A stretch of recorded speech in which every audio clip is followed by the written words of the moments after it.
Olá, leitoras, leitores, bem-vindos ao canal Repaginando. Eu sou a Roberta e tô aqui de volta para falarmos um pouco sobre leitura, sobre livros, literatura. Aqui nesse canal nós conversamos sobre livros e tudo aquilo que o universo literário pode nos proporcionar.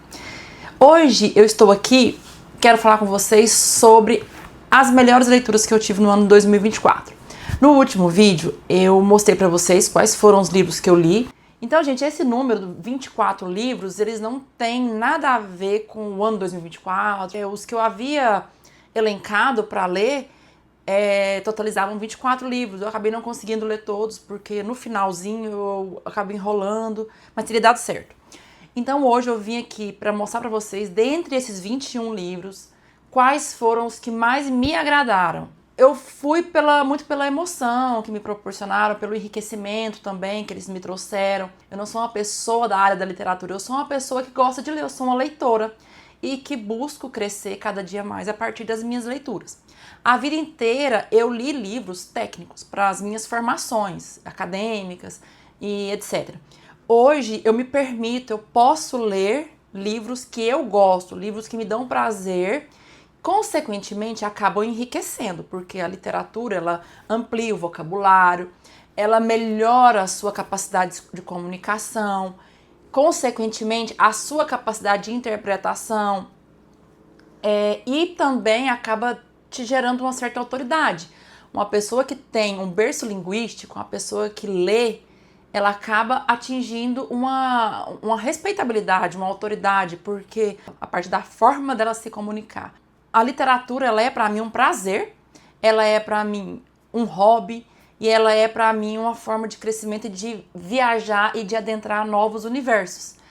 Eu posso andar pelas ruas de Londres, as ruas da Rússia, pelas ruas de Nova York, pelas cidades fictícias, a exemplo de Macondo, vários lugares sem sair do lugar.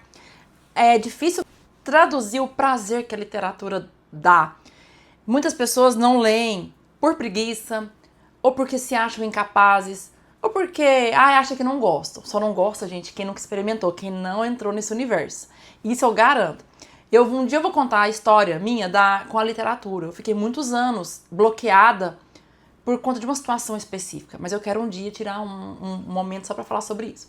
Então hoje, já falei um pouco sobre o que a literatura representa para mim e sim, mudou muito a minha vida, a minha forma de enxergar o mundo. Você fica com a cabeça, às vezes, latejando de informação, latejando de muita coisa, de experiências, de viagens que a literatura proporciona e às vezes você não... Fica até assim, você acaba se distanciando um pouco das pessoas que não estão nesse universo também, né? Acaba tendo uma certa dificuldade, porém nada que não se possa contornar, porque até isso a literatura traz. A literatura traz esse autoconhecimento de forma que você consiga, inclusive, trafegar por vários ambientes e saber se sair bem nas situações, por conta do amadurecimento também, né? Proporcionado pela literatura, que é uma arte, e a arte imita a vida. Gente, vamos então... Muito difícil, dentre os livros que eu li, tirar 10. Depois que eu tirei esses 10, eu tive que classificar.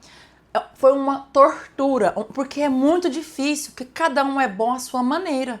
Cada um é bom da sua forma. Eu fui pela emoção, então, qual livro me deixou mais grudada, qual livro me deixou mais sem fôlego, qual livro me fazia sentir vontade de voltar para casa para continuar a leitura. E assim eu fui, certo? O décimo, eu classifiquei do 10º ao 1º lugar. Em 10º lugar, esse livro aqui, que é da literatura inglesa, ele é um livro de um romance gótico, Drácula, de Bram Stoker. Eu mostrei pra vocês, essa é uma edição da Dark Side, é uma editora que eu gosto muito, prima muito pela estética, são livros muito bonitos. Eu gosto de livros capa dura, gente, porque, como eu já falei sobre eu gosto também do livro, não só da leitura. Esse aqui foi o primeiro Drácula da existência. Outros vampiros houveram antes, outras histórias, inclusive Carmila, eu comprei outro dia um livro chamado Carmila. Esse livro tava me chamando. Eu falei, gente, esse livro tá me chamando, parece que é alguma coisa. Comprei o Carmila, que é um livro de terror também, que diz que foi inspiração pro Drácula. Ainda não li, não sei. Posso falar algum dia aqui quando eu ler. Então o Drácula é a história de um corretor que vai até a Pensilvânia, né, o lugar onde o castelo do Drácula. Drácula queria morar em Londres. E aí ele vai, a história se desenrola e você não fica se assustando. Causa uma sensação de angústia mesmo, aquela angústia do terror, que apreensivo, fica...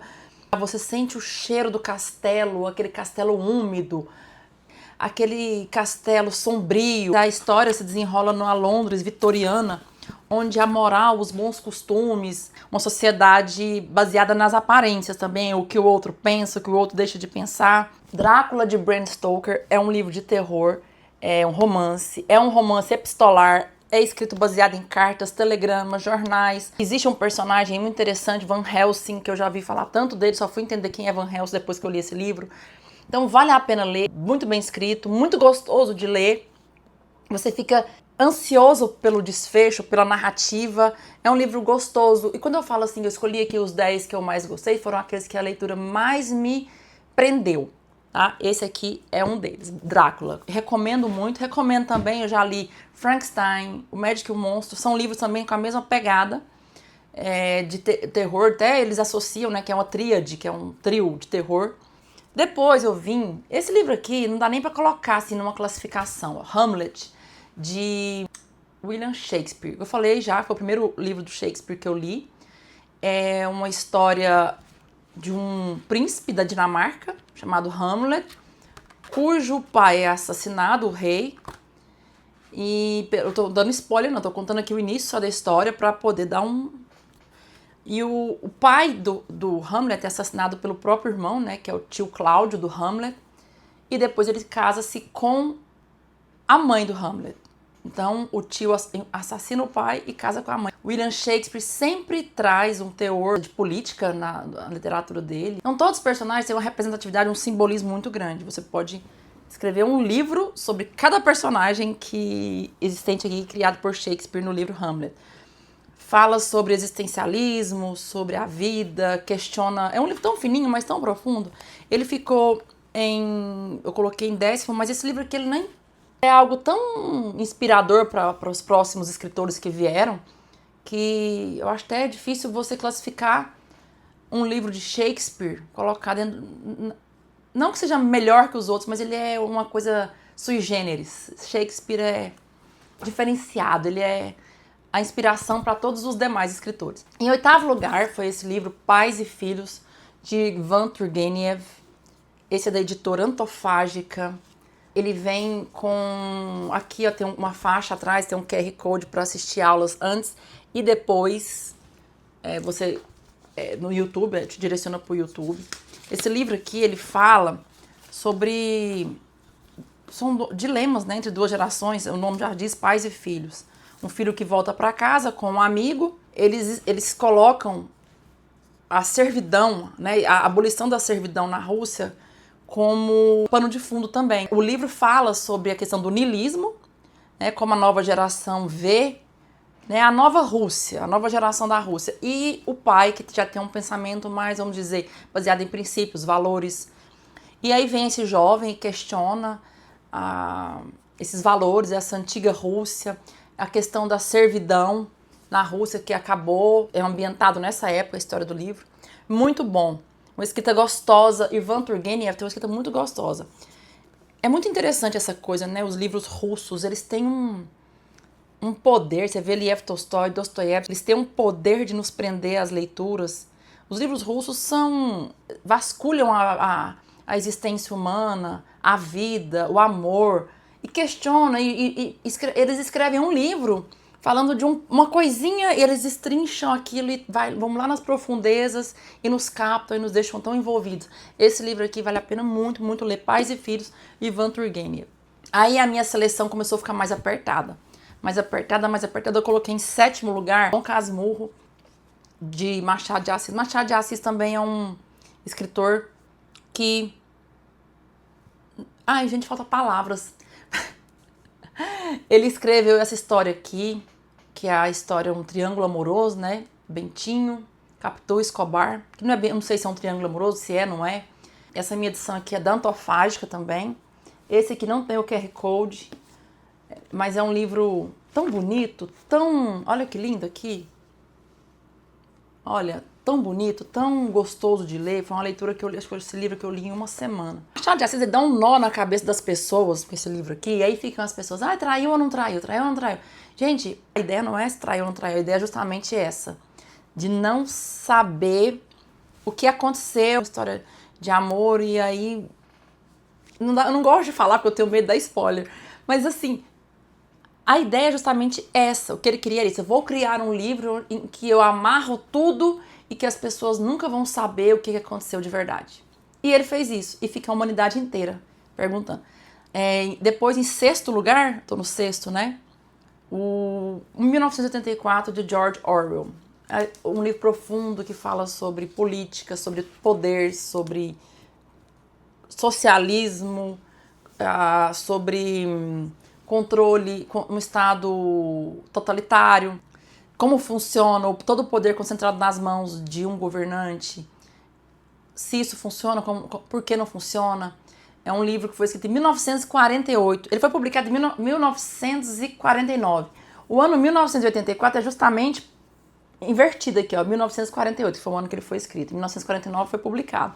Ou seja, antes de qualquer coisa, antes de qualquer ideologia, o George Orwell já tinha escrito esse livro. Ele foi escrito há muitos anos, prevendo o que aconteceria em 1984. Essa que é a questão.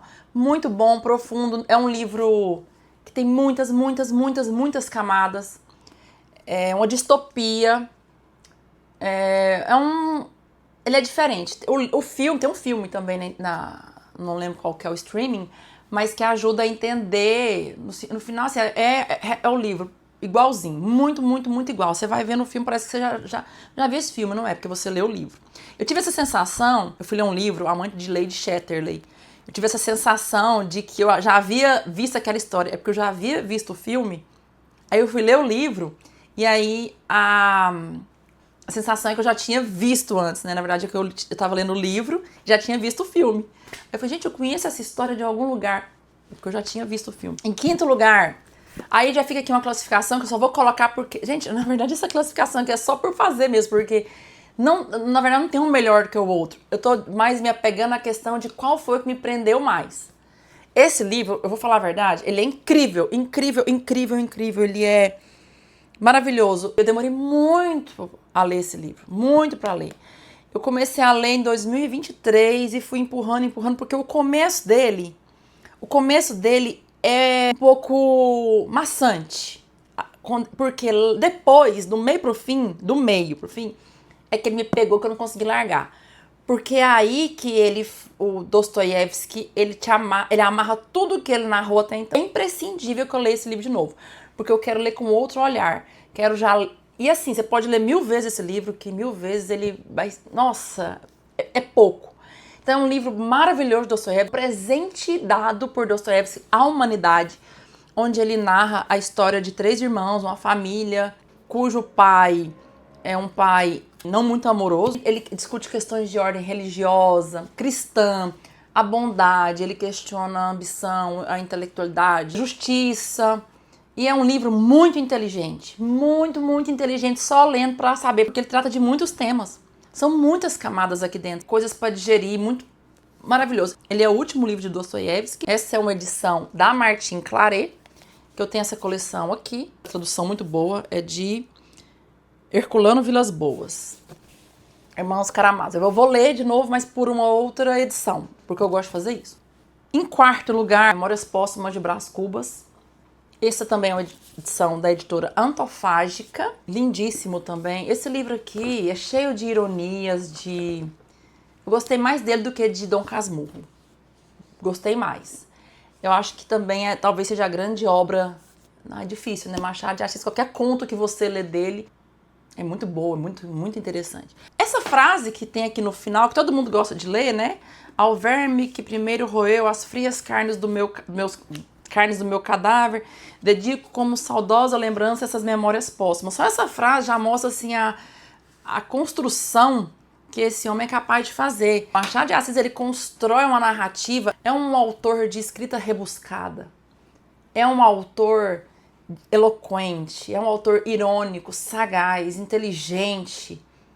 é um autor que tem conteúdo. Esse homem, ele é um saco sem fundo, assim, ele não tem limite. A cabeça dele é um dom, só pode ser um dom, porque a cabeça desse homem é uma fonte inesgotável. Eu sempre repito isso. Então esse livro aqui, quando ele fala, né, que aquela ironia, Marcela amou-me por, acho que foi 1 ano e 5 contos de réis. Ele é irônico, Machado de Assis é uma viagem. E todo o livro dele, se eu reler esse livro aqui 1000 vezes também, 1000 vezes parece que eu vou fazer a primeira leitura. Então, ele ficou em 4º lugar. Esse aqui foi um livro que me deixou muito, foi o 3º lugar. Eu fiquei em dificuldade de escolher o 3º, 2º e o 1º. Esse livro aqui, do Oscar Wilde, O Retrato de Dorian Gray, é o livro que... Ai, gente, foi tão profundo. Os aforismos, né, as sentenças que ele ia escrevendo através do Lorde... esqueci o nome do Lorde, que é o que conduz Dorian Gray. Esse livro fala da juventude, o preço que se paga por ela, pela beleza, o preço que se paga pelo prazer, o prazer pelo prazer, que é o hedonismo. O que mais me encantou não foi nem a história em si, foi a forma de escrita de Oscar Wilde. Esse livro, ele foi usado como prova para incriminar Oscar Wilde quando ele foi escrito em 1890, e Oscar Wilde foi acusado de sogomia, que é prática de atos imorais com homens, com rapazes, né?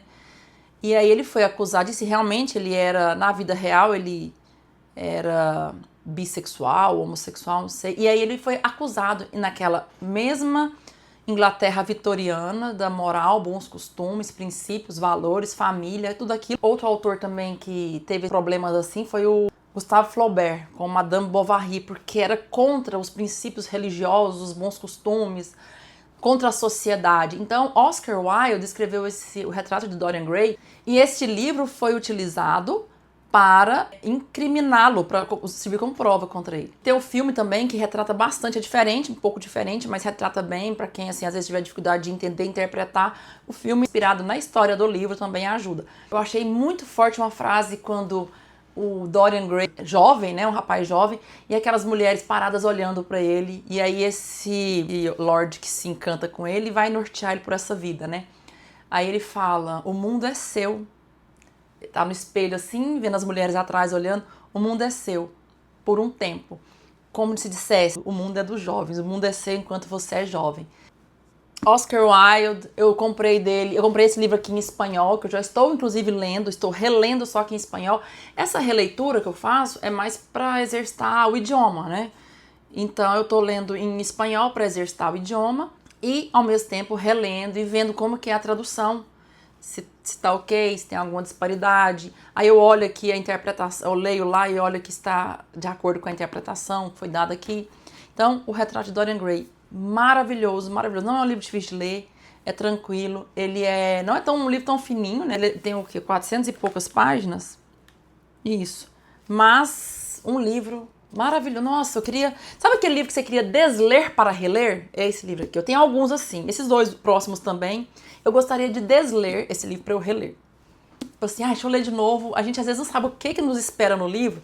E às vezes eu falo, nossa, eu podia ter lido com com atenção diferenciada aqui, né? Enfim. Próximo livro, este aqui. Ele é uma briga de foice.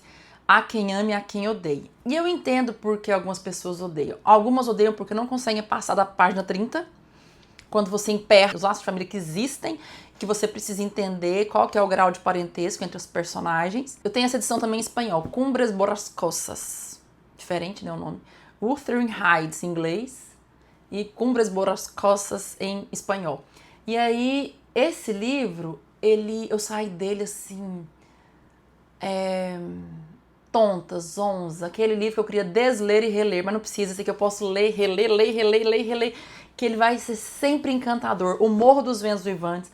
Essa editora, a Zahar, que eu li, tem um material de apoio muito bom, notas de rodapé e tem também a introdução, que foi o que me esclareceu para eu poder ler o livro.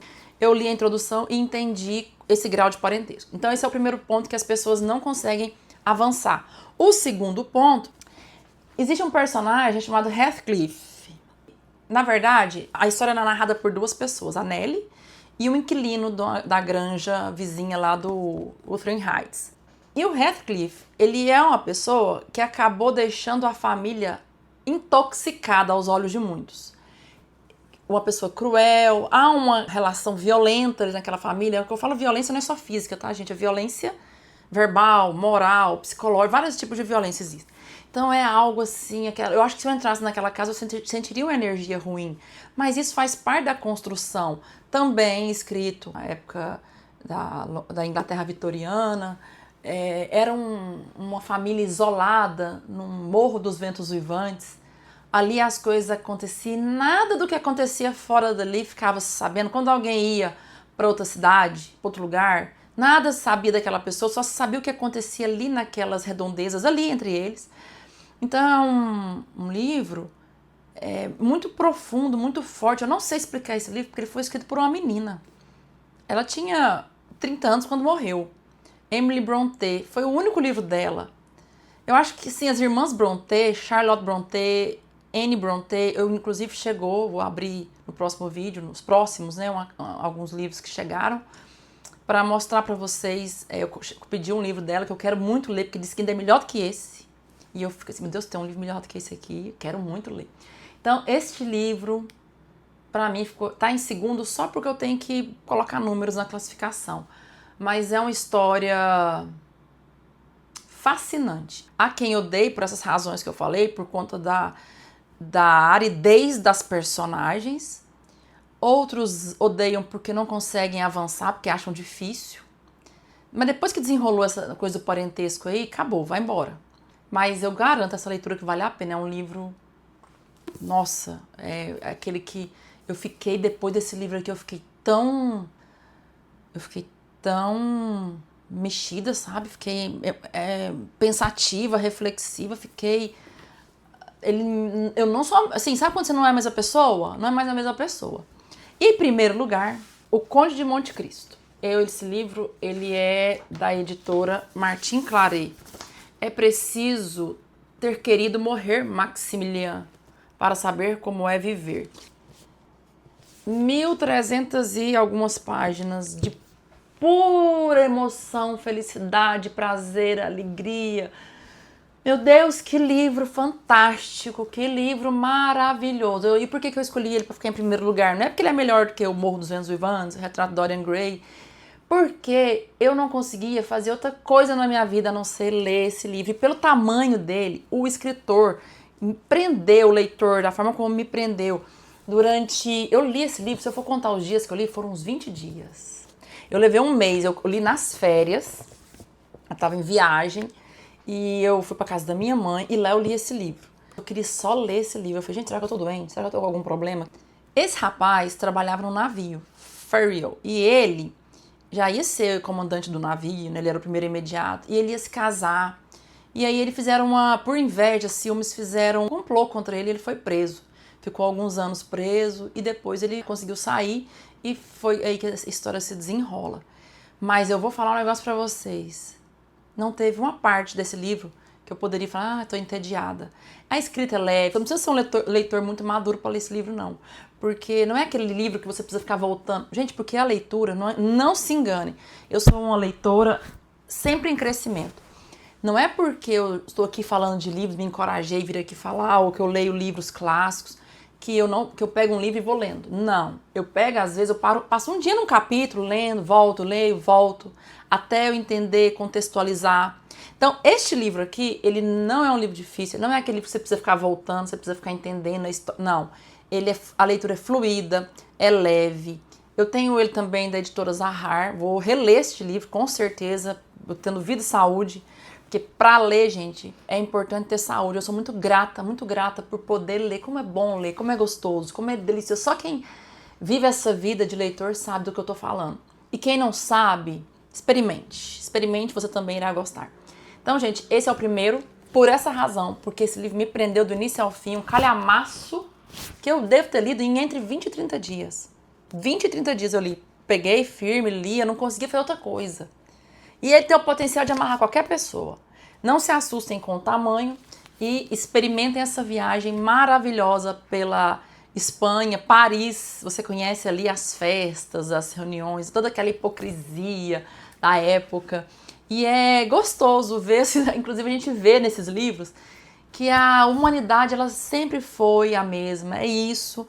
O que muda são os formatos, os moldes. Nos livros você vê que já existiam pessoas, estou lendo Don Quixote, ele era um leitor. Então já existia pessoas que gostavam muito de ler, e em algumas épocas não tinha tantos livros, mas no fim a essência humana permanece.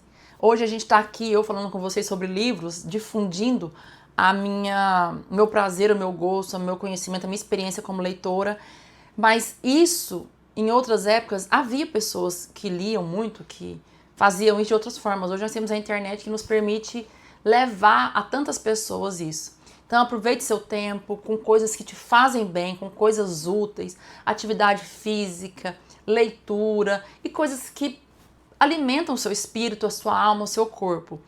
Leia mais, beba mais água e até o próximo vídeo. Não se esqueça de inscrever, curtir, comentar.